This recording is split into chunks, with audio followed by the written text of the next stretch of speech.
మనిషిని హిందువుగా చూడొద్దు, ముస్లింగా చూడొద్దు, క్రైస్తవుడిగా చూడొద్దు, బౌద్ధుడిగా చూడొద్దు. మనిషిని మనిషిగా చూడొద్దు. కష్టమా?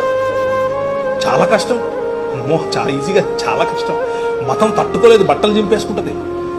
నిజంగానే అంటే ప్రభువైన యేసుక్రీస్తును చంపింది ఎవరు అంటే మతమే కాదా? ఆమె రాంగ్. పిలాతు చేతులు కడిగేసుకున్నాడు, నాకెందుకు రా బాబు, లే చంపండి అని అన్నాడు.